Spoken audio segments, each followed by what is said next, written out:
Walamma wajadtu a'zamiyata Fatihatil kitab, ya, tatkala saya dapatin kebesarannya nih tentang Al-Fatihah, ya, Fatihatul kitab, ya, tatkala saya dapati, ya, keterangan tentang kebesarannya Fatihatul kitab, Fatihah, ya, gitu, ya, ya, wa ayatul kursi, dan juga, ya, kebesaran ayat kursi, wa suratul ikhlasi, dan surat ikhlas, wa a'zamiyata fadliha, dan tentang kebesaran keutamaannya tuh, ya, surah-surah tersebut, wa aqsariha fawaidiha, dan yang banyak faedahnya, wa a'jabiyati asrariha, dan rahasia-rahasia yang ajaib, ya, keajaiban rahasianya, wa asrafiha, dan yang mulianya, ya, gitu, asrafiha terasa sisiha, dan kemuliaan kekhususannya, ya, dari Fatihah kitab, ayat kursi, surah ikhlas, gitu, ya. Itu setelah saya dapetin tuh tentang keutamaan itu, katanya wa ziyadati barakatiha, dan, ya, keberkahan yang melebihi, bil ahadits sahihati, dengan keterangan hadis-hadis yang sahih, al-waridah anhu alaihi salatu wassalam, yang warid hadisnya dari Rasulullah sallallahu alaihi wasallam, ya, wal bisyaratul uzma, dan juga, ya, bisyaratul uzma, yaitu kabar gembira yang besar, liman qara'aha, buat orang yang membaca tuh surah-surah tadi, surah Fatihah, ayat kursi, dan ikhlas, gitu, ya. Ya, itu mendapat bicara, ya, kabar gembira yang besar tuh, ya, liman qara'aha bi akhbarihi alaihi akbalus sahiyat wa al-salam, yaitu dengan, ya, hadis-hadis yang, ya, dari Rasulullah tuh, yang akbalit tahiyat wa al-salam, ya, baik-baiknya tahiyat dan Nabi Muhammad, ya. Wa kaza wajadtu kasiran, ini kata pengarang, begitu juga saya dapetin kebanyakan minal ahadisi, dari hadis-hadis, fi fadaili surati Yasin, yaitu saya dapati banyak hadis-hadis tentang keutamaan surah Yasin. Kita, ya, nanti dibahas ini, ya, di dalamnya. Ini dari masih pembukaan, ya, mukadimah, ya, dikasih tahu nih oleh pengarang, gitu, ya. Nanti itu ada keutamaan surah Yasin, wa surah al-Fathi, surah al-Fatah, inna fatahna tuh, gitu, ya. Nah, wa suratul waqi'ah, dan juga keutamaan surah waqi'ah, ya, wa suratul muluk, dan keutamaan surah al-muluk tabarak, wa naba, dan surah amma, ya, tasa'alun, ya, wa duha, dan keutamaan surah duha, wa alam nasrah, dan keutamaan alam nasrah, wa surat al-qadar, dan keutamaan surah al-qadar, ina anzal, wa surat lam yakunil, dan surah lam yakunil ladzina kafaru, ya, lam yakun, wa idza zulzilat, ya, dan surah idza zulzilatil ardu, ya, zalzalah, ya, gitu, ya, wal kausar, dan juga tentang keutamaan surat al-kausar, inna ataina,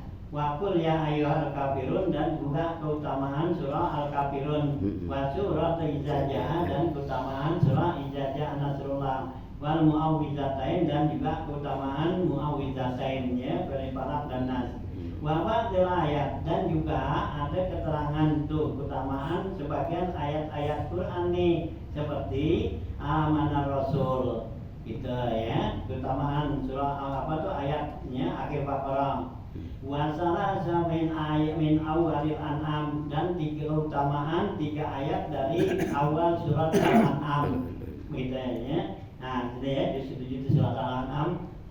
Wa ayat ini min akhiri Baro'ah, dan 2 ayat, ya, keutamaan 2 ayat surah Baro'ah, surah Taubat, laqad ja'akum rasulun tuh, ya, gitu, keutamaan itu diterangin di sini.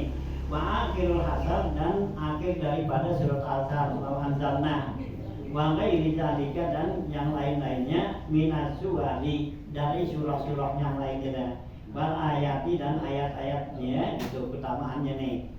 Wa kadza wajadtu katsiran, begitu juga banyak saya dapetin mudawamatuhu alaihi salatu wassalam sawahan wa masaan, yang Rasulullah itu mudawamahkan, yaitu pagi dan sore, fil ayami wal layali, yaitu pada siang dan malam, bedanya ya fil ayam wal layali, ya pada siangnya dan malamnya.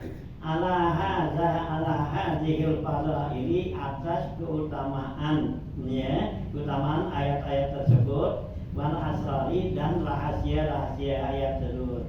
Wa awamiruhu alaihi salatu wassalam, dan saya dapatin perintahnya Rasulullah SAW bitta'allumi wa ta'lim, yaitu perintah Nabi untuk belajar dan mengajarin gitu, wa tabligh, dan juga menyampaikan ilal rijal wan nisa wasibyan, yaitu kepada ya anak-anak itu rijal, ya laki-laki dan perempuan, wan sibyan, dan anak-anak kecil, wan jiran, dan juga kepada tetangga-tetangga.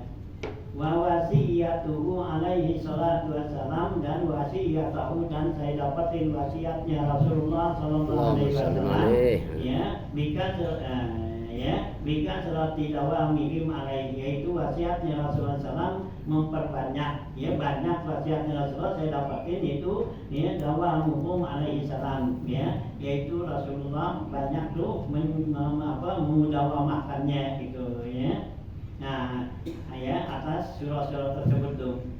Summa sahabah, kemudian para sahabat juga, wal ulama, dan juga para ulama al-aslaf, ulama salaf, wal akhlak, dan juga ulama khalaf, itu banyak yang mudawamahkan gitu. Wa qad tahadu qiraatiha lailan wa naharan, sungguhnya ya mereka itu ya muta'ahadu, itu artinya membiasakan untuk membacanya siang dan malam. Wa bayyanu kaifiyata qiraatiha, dan mereka itu para salafus saleh, ya para salaf dan ulama khalaf itu menjelaskan cara-cara membacanya, wa a'dadiha, dan bilangan-bilangan bacanya. Jadi nanti ada ayat-ayat umpama berapa kali bacanya gitu. Nah itu dijelaskan oleh ulama salaf, ya seperti itu nanti ya akhir surah ya Taubah gitu, laqad ja'akum. Nah itu yang harus kita baca berapa kali bilangannya gitu, nanti diterangin tuh oleh ulama ya salaf dan khalaf gitu ya. Nah ya ayat ya apa amanah Rasul gitu akhir berapa kali, ayat kursi berapa kali. Nah itu nanti keterangan dari para ulama-ulama gitu ya. Jadi ya dikasih nanti gitu. Hanya Al-Quran dan hadis itu ya laksana pabrik gitu ya, kayak gitu pabrik obat dah ya gitu ya, kayak pabrik obat gitu. Al-Quran dan hadis itu juga pabrik obat tuh Rasulullah dan Allah ya itu. Nah nanti yang jelasin ya gitu ya, itu dokter kan ya, kalau obat kan gitu ya, pabrik obat nih yang jelasin dokter gitu ya. Nah gitu. Nah kalau ini yang jelasin nanti ulama ya, ulama asraf tuh. Nah dia lah gitu yang jelasin tuh, ini harus berapa kali bacanya, kapan waktunya. Nah sama juga kita obat gitu, obat kan pabrik kan bikin gitu obat nih, ini obat sakit kepala, obat batuk, obat perut, obat macam-macam gitu ya, darah tinggi. Nah dokter nanti kan tinggal ya nentuin gitu. Nah nih sakit kepala ya mestinya 3 kali sehari kan gitu, berapa kapsul, berapa tablet kan gitu. Ini obat ini gitu sekali, 2 kali, udah makan apa belum kan gitu. Nah itulah ya, itu bertugas dokter gitu. Nah ya pabrik tuh teman bikin aja produk gitu, hanya gitu ya. Pabrik tuh teman bikin aja nih obat ini. Nah nanti diserahin kepada dokter. Nah Al-Quran hadis gitu juga, Allah kan ya, ciptakan tuh ya ayat Quran. Nah gitu. Nah nanti ya hadis gitu juga. Nah nanti itu yang apa tuh yang kasih keterangan itu adalah ya ulama-ulama gitu ya. Jadi kalau Quran kan nggak ada kan, di Quran nggak ada keterangannya nih ayat ini bacanya sekian gitu, ayat ini rahasianya apaan, kagak kan gitu ya. Ya Al-Quran dan hadis begitu. Nah Nabi gitu juga kan gitu ya, hadis nih ayat ini apa tuh doa ini bacanya kapan ya gitu, sore atau pagi berapa kali bacanya, kagak ada gitu. Tapi kalau Nabi suruh kan baca nih ayat ini ya, baca nih doa ini, udah berapa kali. Nah itu nanti yang nentuin nah ulama gitu ya. Jadi ulama-ulama itulah ya, ini ulama ulama itu seperti kayak dokter tuh ya, menentukan obat, nanti dia tuh nentuin ini bacaannya apanya tuh. Nah itulah ya cara-caranya begitu. Inilah ulama-ulama asrar gitu ya, yang punya Allah ajarin tuh rahasia-rahasia ya, nah ya daripada ayat-ayat Al-Quran gitu. Hanya kita harus patuhi itu ya gitu ya para ulama ya, jangan ya menentang ya, kayak dokter kan asih, jangan kita nyalain ya dari dokter gitu, dokter suruh 3 kali kita minum 5 kali gitu ya, kan bisa overdosis dan gitu ya. Nah bacaan dikit begitu juga ya, terus gini kita berlebihan kan gitu, jadi bisa overdosis juga gitu, atau juga salah ya gitu ya. Nah itulah ya begitu ya, jadi cuma tuh hanya perlu kita keterangan daripada ulama-ulama ya, karena Quran itu hanya ya dari itu, nah keterangan-keterangan Al-Quran ya apa yang benar-benar perinci nggak ada kan, cuman dikala global ya ayat Quran gitu juga apa ya, hadis gitu juga ya. Masalah sholat memang ada keterangan ya, kalau nggak apa ya, nah ya keterangan dari Al-Quran cuman perintah doang akimis sholat kan gitu, kerjain tuh sholat gitu. Nah caranya gimana ya, hadis nanti nyarangin, nah hadis nyarang juga kan. Nah ya, kalau hadis itu kan Allah perintahkan kita sholat kan gitu kan. Nah gimana caranya itu sholat kan gitu. Nah Nabi tangin selalu kama ro'aitumuni usolli. Nabi ya, nah kasih yang namanya sholat nih begini kan gitu ya. Nah gitu ya, Nabi praktekin kan gitu nih ya. Nabi kata selalu kama ro'aitumuni usolli, lihat apa sholatlah sebagaimana kamu lihat aku sholat. Nah para sahabat kan nah ngikut Nabi sholat tuh ya, dirinya, rukuknya, sujudnya, punya semua kan. Nah gitu ya, angkat tangannya semua. Nah itu kan ya Nabi praktekin gitu. Nah dari sahabat tuh turun sahabat. Nah sehingga ya ketika kalau kita yang belakangan nggak lihat, nah hanya diturunin dengan ulama-ulama kan, para tabiin gitu kan. Nah kayak Imam Abu Hanifah ya gitu kan ditabiin masih. Nah gitu. Nah, ya, maksud tuh ya supaya kita tahu yang namanya rukuk tuh bentuknya begini gitu ya, tahu gitu ya, diri mestinya gimana kan gitu ya. Jadi sholat tuh yang Rasulullah kerjain rukuknya gimana. Jadi Al-Quran kan nggak ada rukuk ya, mesti kita ya ya bengkok 90 derajat kan nggak ada ya gitu kan.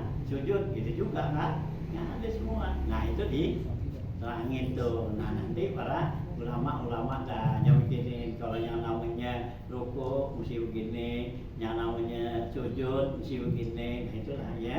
Ya kalau kita nggak ikutin tuh ya itu nanti nyalain ya, salah daripada ya kerjaan kita. Hanya perlu kita ikut para ulama ya, patuhin tuh kita ya. Nah itu ya karena gila gitu. Nah ini pengarang gitu juga saya dapetin tuh banyak daripada asrar ya gitu ya, rahasia-rahasia tuh dan keutamaan ya daripada ya ayat-ayat Al-Quran dan surah-surah Al-Quran itu yang dimudawamakan oleh para ya ulama salaf ya dan ulama khalaf gitu.